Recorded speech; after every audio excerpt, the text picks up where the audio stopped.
தவிக தலைவர் விஜயிடம் சிபிஐ விசாரணை நடத்தி வருவது வழக்கமான நடைமுறைதானா அல்லது அரசியல் அழுத்தமா என்று மக்கள் குரல் பகுதியில் எழுப்பப்பட்ட கேள்விகளுக்கு கோவை மாவட்டம் அன்னூர் மக்கள் தெரிவித்த கருத்துக்களை பார்க்கலாம்.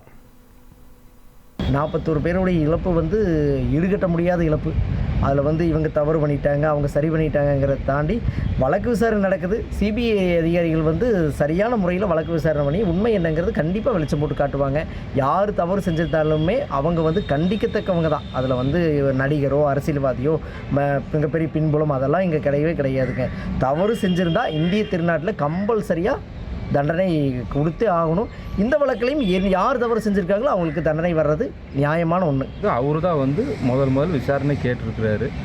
அதனால் இதில் அரசியல் உள்நோக்கம் எதுவும் இல்லை. அவரோட இதுக்கு உண்டானது தான் விசாரணை பண்ணிகிட்ருக்காங்க. எங்களுக்கு சிபிஐ விசாரணை தான் தேவைன்னு. அதனால் இது ஒரு வழக்கமான ஒரு விசாரணை தான். யார் தப்பு பண்ணியிருந்தாலும் விசாரணைக்கு அங்கே போய்த்தானே ஆகும். இது எங்களை பொறுத்தளவுக்கு ஒரு வழக்கமான விசாரணையாக தான் தோணும். அரசியல் உள்நோக்கம் இருக்குதுன்னு சொல்லி சிபிஐ விசாரணை கேட்டவங்களே விஜய் தான். அப்போது இந்த விசாரணைக்கு யார் யார் உடந்தையாக இருக்கிறாங்க அவங்க எல்லாத்தையும் கூப்பிட்டு விசாரித்து சிபிஐ நடுநிலையாக தான் இப்போ பண்ணிகிட்ருக்குது.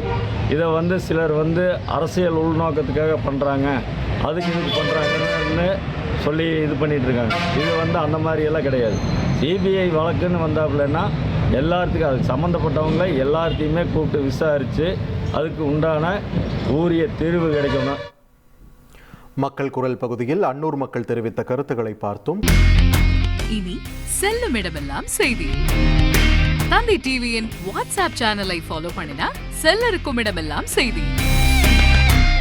இதோ QR கோட் இப்பவே ஸ்கேன் பண்ணுங்க, ஃபாலோ பண்ணுங்க.